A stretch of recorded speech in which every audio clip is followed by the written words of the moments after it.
Hey, salut à tous, c'est GNG. Aujourd'hui, nouvelle vidéo unboxing et test de la petite caméra SQ11. Cette caméra est connue sur les sites chinois à cause de sa petite taille, sa vision infrarouge, donc qui est capable de voir dans le noir, jusqu'à 3 ou 5 mètres, un détecteur de mouvement et surtout son prix qui est énorme, qui tourne autour des 10-20 euros. Du coup, je l'ai acheté pour la tester, donc pour le rendu vidéo, le rendu photo, tous les trucs comme ça, et pour vous la présenter. Parce que juste en regardant le prix, on dirait que c'est un peu de la merde, on va pas se le cacher. Du coup, je vais pas vous le cacher, ça fait ce matin que je l'ai reçu, et là on est l'après-midi, du coup, pendant tout ce temps-là, je l'ai testé. Comme ça, j'ai pu voir ce que ça donnait. Mais du coup, je vais pas vous dire tout ça maintenant, je vais vous dire tout ça après. Mais du coup, on va quand même faire l'inboxing. Voilà la boîte, donc on a une boîte assez basique avec des petites inscriptions dessus et le petit bandeau multicolore comme sur la petite caméra. Mais du coup la boîte on s'en fout un peu. Ce qui nous intéresse c'est ce qu'il y a à l'intérieur, donc la petite caméra. Du coup on va l'ouvrir. Alors du coup on a la petite caméra, donc on en parlera tout à l'heure.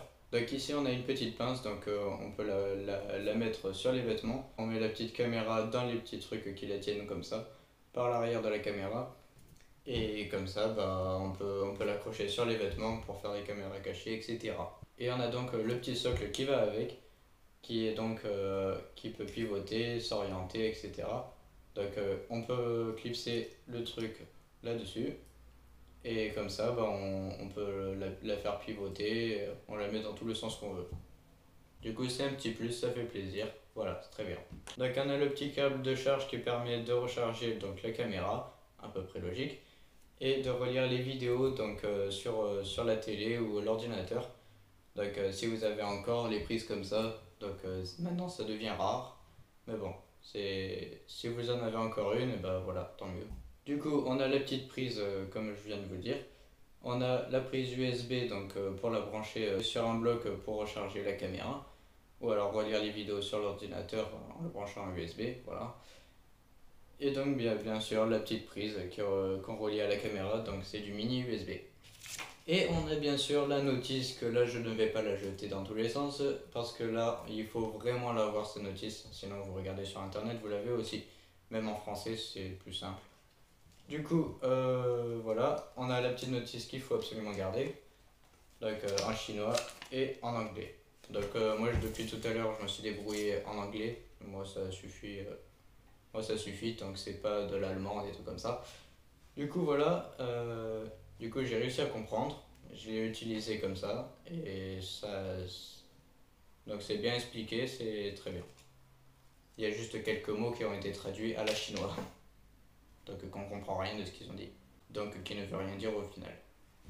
Bref, du coup on va plutôt s'attarder sur la caméra et du coup on peut la sortir de son petit socle.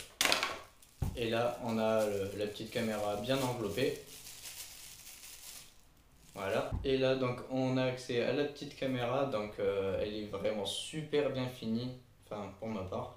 Elle a aucun défaut. Elle est vraiment super belle. On a donc le petit bandeau tout autour multicolore. Ça ajoute de la couleur. C'est pas mal. C'est un petit plus encore. Donc, maintenant, on va faire le tour de la caméra. Donc, niveau esthétique. Donc, c'est parti. On a donc sur le dessus de la caméra le bouton Power qui est à gauche et le bouton menu qui est à droite et la petite LED qui est à droite du bouton menu. On a donc sur la face avant les LED infrarouges et l'appareil photo qui est au centre, qui est du 12 mégapixels, 180p, etc. Sur la face de gauche de la caméra, on n'a rien. Sur la face arrière, on n'a rien. Sur la face de droite de la caméra, on a un trou pour faire passer une ficelle, donc pour attacher la caméra. Au milieu, on a le support de carte SD, qui peut extenser jusqu'à 32 Go. Le chargeur, mini 8 pins USB, et le micro qui est à droite du chargeur USB. Et sur le dessous, on n'a rien. Donc maintenant, vous savez à quoi servent tous les boutons, etc. Donc aussi, dès que j'ai reçu la caméra, elle était bien nickel et tout. Mais là, à force de l'utiliser, donc c'est pour ça que la couleur de devant, elle est un peu partie dans les photos que vous avez vues tout à l'heure. Donc la caméra, en fait, quand elle est arrivée, elle était vraiment nickel. Du coup, maintenant, je vais vous parler des caractéristiques. Donc le format vidéo, c'est du AVI. Elle est capable de filmer en 1080 pixels 1920. Et on peut la mettre en mode 1280 x 720 pixels. Donc c'est vraiment bien parce que on avait acheté une caméra juste avant celle-là Toutes les caractéristiques c'était fake, c'était complètement fake. Et celle-là, donc je suis vraiment étonné que c'est vraiment tout vrai. Elle a une batterie de 200 mAh, donc ça suffit largement pour cette petite caméra. Surtout qu'elle peut filmer en même temps que de recharger. Vous la posez, vous la chargez avec un chargeur externe, vous le posez à côté et voilà, ça enregistre pendant très longtemps.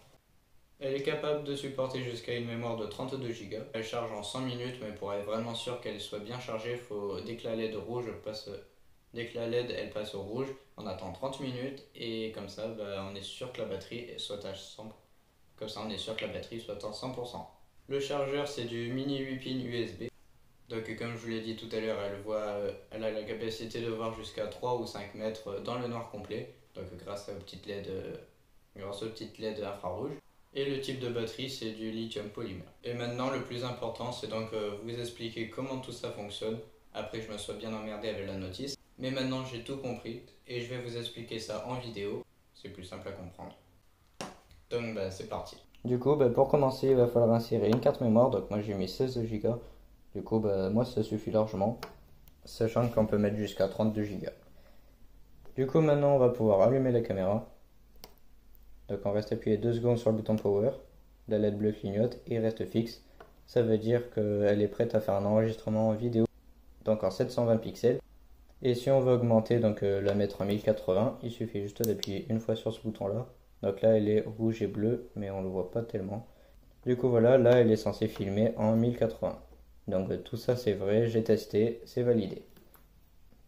Ensuite si on appuie sur le bouton menu, on arrive sur une LED rouge.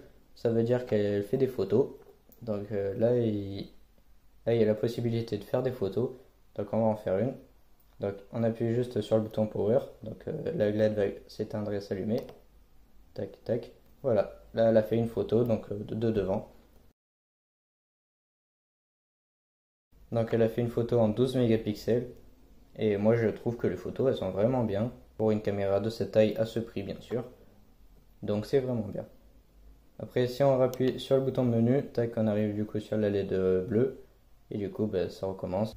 Si on veut la mettre en détection de mouvement, c'est super simple. On a juste à se mettre sur la LED bleue donc, pour enregistrer les vidéos. Donc c'est logique. On appuie 3 secondes sur le bouton menu.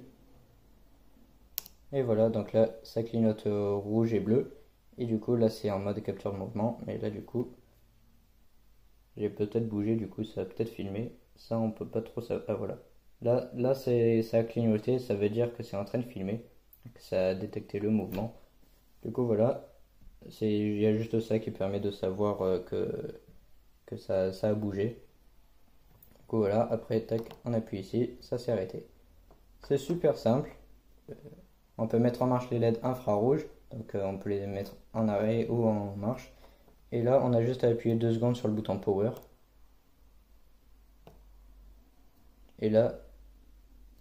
Et là, du coup, ça s'est allumé. Du coup, il fait jour. Voilà. Voilà, on le voit. Mais ça, on le voit juste à la caméra. C'est parce que les appareils photo, ils arrivent à détecter ça.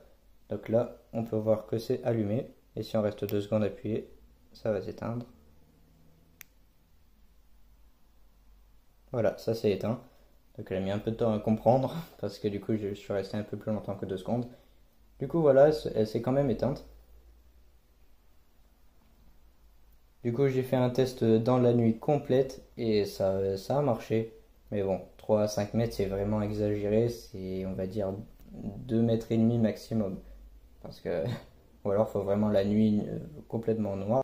Mais sinon, elle est très bien.